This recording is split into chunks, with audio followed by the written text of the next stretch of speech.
La paz de Cristo, hermanos y amigos del Ministerio Cristiano, bandera de amor, amor a Dios y amor al prójimo. Seguimos con nuestra serie de sermones sobre la divinidad. Y hoy vamos a tocar un tema que hemos titulado Cambio de mando. Primera de Corintios 15, 24. Luego el fin, cuando entregue el reino al Dios y Padre. Jesucristo comenzó su ministerio sometiéndose a la ley de Moisés. Mateo 5, 17. Luego al bautismo de Juan el Bautista, que no pertenecía a la ley y no fue anunciado por las profecías. Algo que los judíos no entendían, pero practicaban sin ser acusados de infracción a la ley, según Mateo 3, 5 y 6 y el verso 13. Al parecer no se extrañaron debido a que practicaban el bautismo de prosélitos. Después Jesús se dedicó a predicar las buenas nuevas de salvación a los judíos sin dejar de mencionar un plan mundial de redención. Jesús, después de ser el mensajero o la voz de Dios entre los hombres, pasó a ser el Cordero de Dios que se entregó por el pecado del mundo, derramó su sangre y entregó su cuerpo en ofrenda y sacrificio ante Dios. De esta manera enfrentó la muerte desde adentro. El que dijo: yo soy la luz del mundo, penetró el centro de las tinieblas, emergiendo victorioso de la tumba fría, de la siniestra oscuridad del Hades, donde libertó la cautividad y dio dones a los hombres, según el Salmo 68, 18 y Efesios 4, 8. Además del don de la vida eterna, su perfecta santidad y victoria sobre la muerte lo elevó a sentarse a la diestra de Dios, donde recibió autoridad para reinar en el cielo y en la tierra sobre toda potestad, principado y dominio. Mateo 28, 18. Mientras señorea sobre el universo, es a la vez mediador e intercesor de la iglesia. Primera de Juan 2, 1. Y en espíritu guía y consuela a los creyentes. San Juan 16, 7. Al final liderará la segunda venida en el arrebatamiento de la iglesia. Primera de Tesalonicenses 4, 13 al 17. Y derrotará al anticristo y sus huestes y descenderá sobre el monte de Sión en Jerusalén, según Zacarías 14, 4. Se quedará en la tierra por 1000 años gobernando al mundo desde Jerusalén. Apocalipsis 20 del 1 al 10.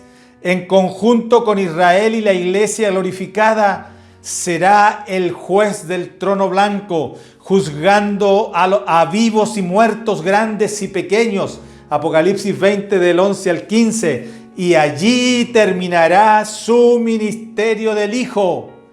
Y entonces, ¿qué sigue? Para entender lo que sigue, el pasaje bíblico que hemos leído, y luego el fin, cuando entregue el reino al Dios y Padre, hay que tener en mente el contexto remoto y general del tema.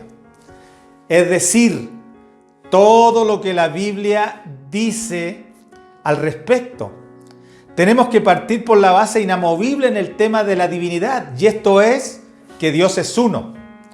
Oye Israel, el Señor nuestro Dios, el Señor uno es.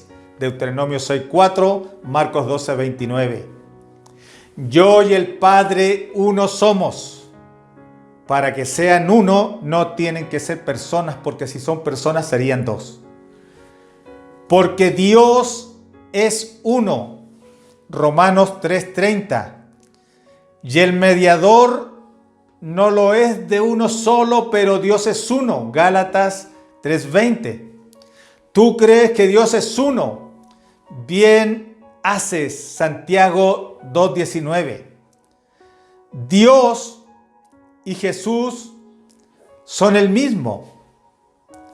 Según Isaías 43:10, vosotros sois mis testigos, dice Dios, y mi siervo que yo escogí, para que me conozcáis y creáis y entendáis que yo mismo soy. Antes de mí no fue formado Dios, ni lo será después de mí.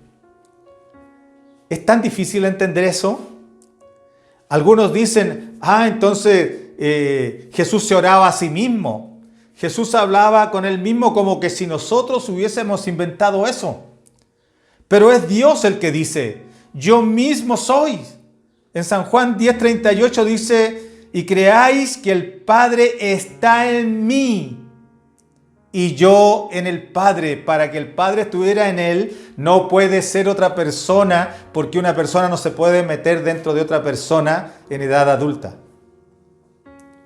Si me conocieseis, también a mi Padre conoceríais. Juan 14:7, eso lo dice la Biblia. Si me conocen a mí, conocen al Padre.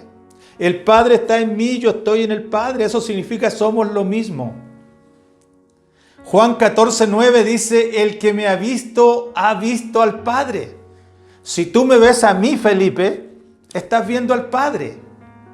Luego dice, salí del Padre y he venido al mundo. Otra vez dejo el mundo y voy al Padre, porque el Padre es el Dios Todopoderoso, un ser que no está sujeto a cuerpos, ni a limitaciones, ni a parámetros, ni a espacio, ni a tiempo. Es un poder ilimitado, inmensurable y excede en todos sus atributos, lejos a la creación más cercana de Él.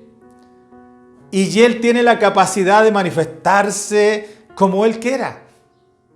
Y decidió manifestarse como hombre y trabajar en la redención de la humanidad. Jesús es una manifestación de Dios. Jesús también dijo, el que cree en mí no cree en mí, sino en el que me envió. Y el que me ve al que me envió. ¿Se dan cuenta del juego de palabras que usa Cristo? El que cree en mí no cree en mí, sino en el que me envió. O sea, si estás creyendo en mí, estás creyendo en el Padre. Pero si me ves a mí, estás viendo al que me envió. O sea, cuando crees en mí, estás creyendo en el que me envió. Y si me ves a mí, el que me ve al que me envió. San Juan 12:44. Entonces, eso es claro. Jesús oraba como hombre, desde su dimensión humana a su dimensión divina. Pero él mismo dice que él y el que le envió es el mismo, que el Padre y él es el mismo. Es la Biblia la que da ese testimonio. Entonces, Pablo también tenía ese concepto. Él dijo que Dios estaba en Cristo. Lo que quiere decir que Jesucristo es Dios. Porque Jesucristo es Dios manifestado en carne, lo dice la Biblia. E indiscutiblemente grande es el misterio de la piedad. Dios fue manifestado en carne. Primera de Timoteo 3:16. Ese misterio es indiscutible, sin contradicción.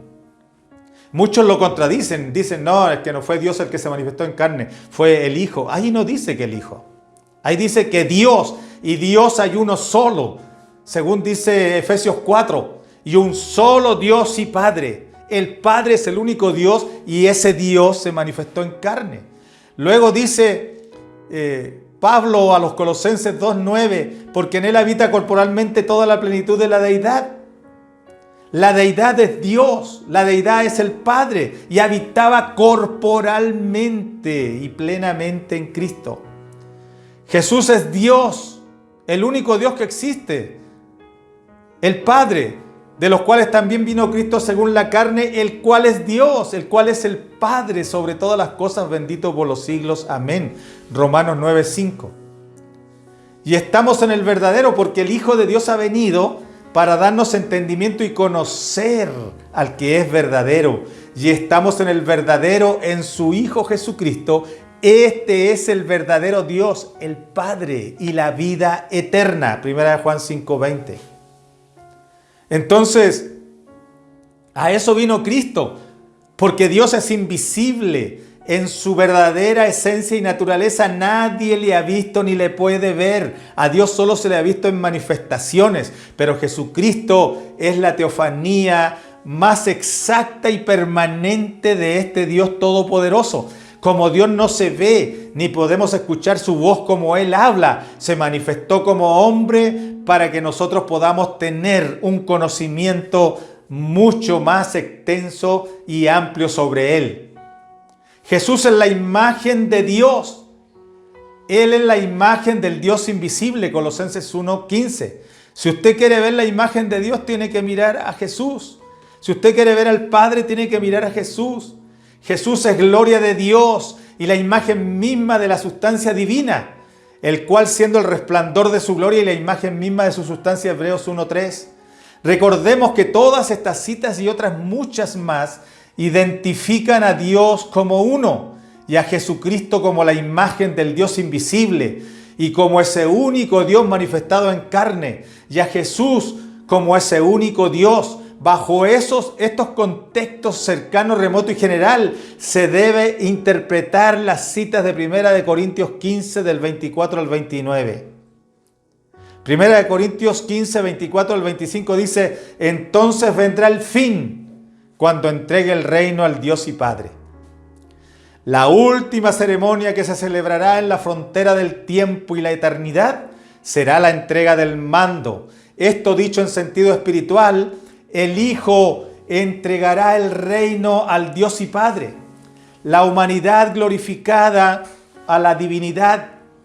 Dios le dio toda potestad al Hijo a partir de su resurrección. Las Escrituras dan testimonio de esto cuando dice: toda potestad me es dada en el cielo y en la tierra, Mateo 28, 18. Esto lo declaró Jesús después de resucitado, dando a entender que antes tenía autoridad o potestad limitada en la tierra por hallarse en carne. Dice la palabra que carne y sangre no heredarán el reino de Dios por su condición limitada. La Biblia aclara que Jesús fue declarado Hijo de Dios con poder por la resurrección de entre los muertos. Romanos 1:4. Esto confirmó su condición de Mesías. Fue recibido arriba en gloria y se sentó a la diestra de Dios, según Efesios 1, 20 al 23, Filipenses 2 del 9 al 11 y Colosenses 1 del 15 al 20. Esto marca dos procesos en el ministerio de Cristo. Primero, antes de la resurrección, teniendo autoridad en la tierra y en esa condición limitada, venció al mundo, al demonio, que no pudieron conquistarlo para imponerle la naturaleza pecaminosa. En esa instancia Jesús lucía exactamente como el Dios humanado. En esa condición cumplió una parte de su ministerio redentor. Nació de una mujer y bajo la ley. Resistió la tentación del enemigo como el postrer Adán. Presentó el espíritu de la ley de Moisés cumpliéndola y refutando sus errores. Sanó enfermos, hizo milagros, resucitó muertos, anunció la iglesia y el advenimiento del Espíritu Santo. Murió en la cruz, derramó su sangre y presentó su cuerpo en ofrenda por el pecado. Resucitó de los muertos venciendo la muerte. Dio a los discípulos la gran comisión. Ascendió al cielo. Estas son algunas de las misiones que cumplió el Hijo en su primera etapa. Segundo, después de la resurrección, recibió toda potestad. Su cuerpo glorificado se veía a la semejanza de la apariencia de la transfiguración en el monte Tabor. Y por lo dicho por Juan, aún no se ha manifestado en lo que hemos de ser. Pero sabemos que cuando Él se manifieste, seremos semejantes a Él porque le veremos tal como Él es. 1 Juan 3:2. Esto quiere decir que el Cristo glorificado es una teofanía todavía más perfecta que la manifestación humana. El Cristo glorificado es la divinidad hecha visible. En su segunda etapa, Cristo ha realizado y realizará lo siguiente. Se sentó a la diestra de Dios a gobernar el cielo y la tierra, todo principado y potestad. Le mostró a Juan la historia de la iglesia y los tiempos finales en la isla de Patmos. Pronto arrebatará a la iglesia y la llevará al cielo. Jesús presidirá la fiesta de las bodas del Cordero entre Cristo y la iglesia. Será el juez de las obras de la iglesia en el tribunal de Cristo. Dirigirá los sucesos de la gran tribulación en la tierra. Descenderá a la tierra en la segunda venida. Será el juez del juicio a las naciones. Será rey sobre toda la tierra en el milenio junto a la iglesia y a Israel. Será el juez del juicio a todas las personas en el trono blanco, acompañado de la iglesia. Condenará para siempre a los impíos, al diablo y a sus demonios, a la muerte y al Hades, lanzándolos al lago de fuego. Cuando todo esto acontezca, el ministerio del Hijo habrá terminado. Primera de Corintios 15, 27 dice: y cuando dice que todas las cosas han sido sujetadas a Él, claramente se exceptúa aquel que sujetó a Él todas las cosas. Por eso Cristo dijo que Él hacía la voluntad del Padre, porque estaba sujeto al Padre.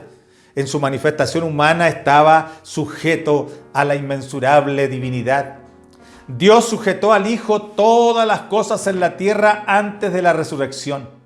Es decir, todo hombre, animal, ave, insectos, árboles, plantas, fuerzas naturales y el planeta mismo Jesús lo dominaba. Pero después de la resurrección, además del dominio en la tierra, se le añadió el cielo, todo señorío y principado. Esto quiere decir que todo ángel, querubín, serafín, arcángel, el diablo y los demonios, galaxias, planetas, satélites, estrellas y meteoritos, según 1 de Pedro 3:22, todo está sujeto a Jesucristo.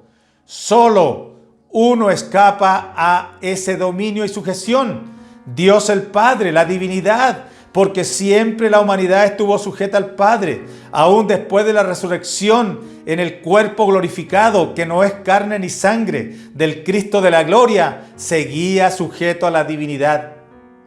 El proceso de la sujeción es progresivo.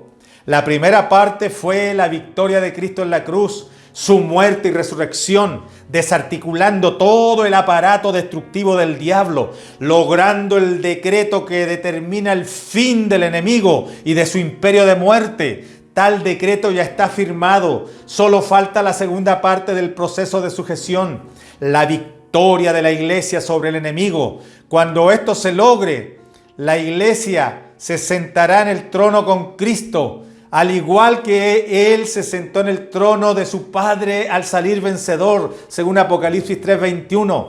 Todavía tenemos en la escena al diablo, la muerte y el pecado, porque solo están firmados los decretos de derrota de los tales. En la práctica aún no ha sucedido, por ello la Biblia explica que todavía faltan cosas que sujetar. Hebreos 2:8.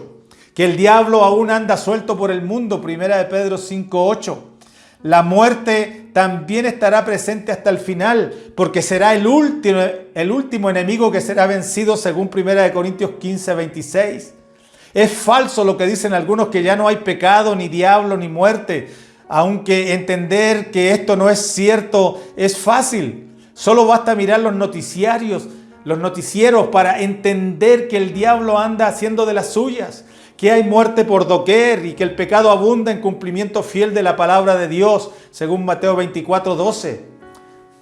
Entonces Dios, en su manifestación de Hijo, se impuso por sobre todas las cosas, de manera que todo fue sujeto a Él, pero no la divinidad, que es el centro vital de Dios, más poderosa que todas sus manifestaciones, por lo que jamás podrá quedar sujeto a nada ni a nadie, manteniendo eternamente su absoluta soberanía. Todo vuelve a su lugar. 1 de Corintios 15:28. Entonces también el Hijo mismo se sujetará al que le sujetó a Él todas las cosas, para que Dios sea todo en todos. Esta cita es paralela con lo que dijo Cristo: salí del Padre y vuelvo al Padre. Esta es una declaración clara sobre el acontecimiento final. Dios volverá a su eterna esencia divina. Al haber concluido y terminado sus labores de Hijo, Dios, el Padre, volverá a sus funciones en su invisibilidad, pero la imagen visible permanecerá eternamente, de manera que cada vez que Dios desee y requiera hacerse ver, lo hará en la faz de su única imagen visible y permanente, tal como se ve en el Cristo glorificado, según Apocalipsis 1:13-6, de manera que Jesús es la eterna imagen de Dios. Para ver a Dios ya no se volverá a ver un torbellino como vio Job, una zarza que ardía como Moisés, un capitán del ejército del cielo como lo vio Josué, o como tantas veces se le vio como el ángel de Jehová. No, esas manifestaciones ya cesaron para siempre. Ahora y por la eternidad la única manera de ver a Dios es en la faz del Cristo glorificado. Dios en su absoluta soberanía decidió manifestarse en carne. Desde Belén hasta la cruz se presentó en su otra dimensión de Hijo, como Cristo glorificado. Desde Pentecostés hasta el trono, pero a partir de ese evento ya no necesita manifestarse como Hijo, sino que solamente como Padre, Espíritu invisible. A esta transición Pablo le llama entregar el reino al Dios y Padre. Será solo un cambio de modo de actuar, ya no más como Hijo, sino solo como el Padre eterno. Jesús dijo: salí del Padre y he venido al mundo, otra vez dejo el mundo y voy al Padre. Juan 16:28. En esta cita se esclarece para entender el misterio del Padre y del Hijo. Dios se manifestó en carne, se presentó como humano y se sujetó a su misión de Hijo, pudiendo haberse defendido con miles de ángeles, según Mateo 26:53. Aún podía actuar con la potencia de toda la divinidad que habitaba en él, según Colosenses 2:9. Actuando como Dios, pero no lo hizo, Filipenses 2:6. Jesús salió del Padre como una manifestación, tal como el sol se manifiesta en un rayo de sol. El rayo de sol no puede decir que es el sol, pero todos entendemos que sale del sol y que es una de las formas como el sol se manifiesta. Sin embargo, el rayo de sol no puede existir sin el sol, y de esa forma él es parte del sol mismo. Igual ejemplo podemos tomar del foco y la luz. La luz es la manifestación de la energía eléctrica. Técnicamente la luz no es el foco, pero sin foco no hay luz. La luz sale del foco y de esa manera es el reflejo y manifestación directa del foco, de manera que es parte esencial del foco mismo. El Padre manifiesta su voz a través del Hijo, Hebreos 1:2. El Padre ejecuta sus obras a través del Hijo, Juan 14:10. El Padre proyecta su imagen por medio del Hijo, Colosenses 1:15. El Hijo es la manifestación de los pensamientos, sentimientos y acciones de Dios. Al decir de sus apóstoles, que son los testigos de primera mano, Jesucristo es Dios, Romanos 9:5 y primera de Juan 5:20. Durante el ministerio del Hijo de Dios, Él actuaba exclusivamente en Él, Dios en el Hijo, siendo el Hijo el centro de operaciones de Dios. Desde Belén hasta el trono blanco, solo actuó a través de Cristo. Mas cuando el ministerio del Hijo termine, será consumado y finiquitado. Dios volverá a funcionar directamente desde su fuente y ya no de su manifestación. No obstante, ésta se mantendrá eternamente como la imagen de Dios, de manera que todas las veces que Dios se haga visible, lo hará en la imagen del Cristo glorificado. El templo en el cielo, Apocalipsis 21:22.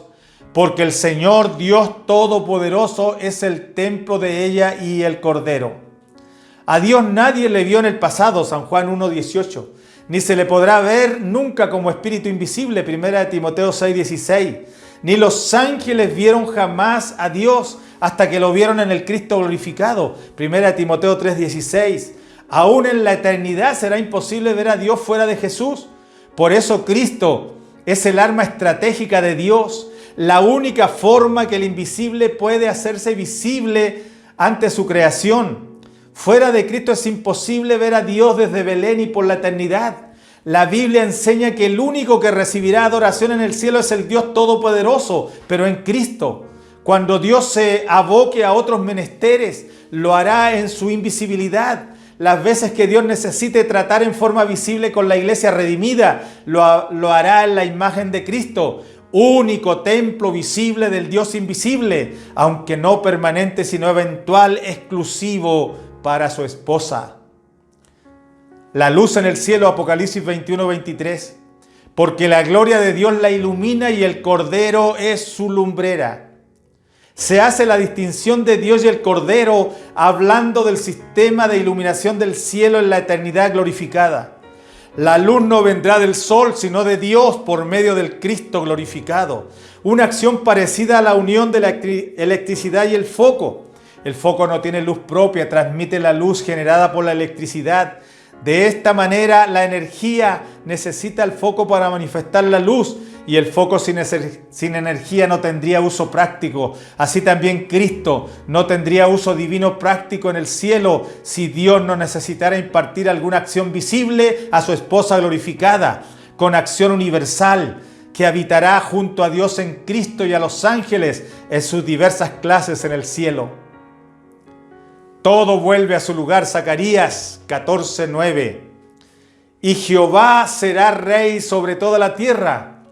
Y Jehová será uno y uno su nombre. Según el contexto de esta cita, los versos 1 al 3, el verso 9 es un evento que sucede después de la gran tribulación. Y este evento sin duda es el milenio, donde Jesús reinará en la tierra por 1000 años, con el diablo y sus demonios encarcelados, y junto a la iglesia y los santos de la dispensación de la ley. Y vendrá Jehová mi Dios y con él todos los santos, dice el verso 5. El milenio sucederá después de la gran tribulación, pero antes de que empiece la eternidad. Jesucristo será entronado como rey para ser máxima autoridad en toda la tierra. Y los apóstoles tendrán una autoridad especial sobre Israel. Y Jesús les dijo: de cierto os digo que en la resurrección, en la regeneración, cuando el Hijo del Hombre se siente en el trono de su gloria, vosotros que me habéis seguido también os sentaréis sobre 12 tronos para juzgar a las 12 tribus de Israel. Mateo 19:28. Y la iglesia en el resto del mundo. Al que venciere y guardare mis obras hasta el fin, yo le daré autoridad sobre las naciones. Apocalipsis 2:26. Y esto se decidirá en el tribunal de Cristo. Jehová será uno. En el milenio saldrá a relucir la unicidad de Dios. Quedará claro para todos que Él no es uno en tres, ni tres en uno, ni una triada, ni dos, sino que sin contradicción e indiscutiblemente grande se confirmará su absoluta unicidad numérica. Dios es uno y no hay ningún otro fuera de Él. También tendrá un solo nombre.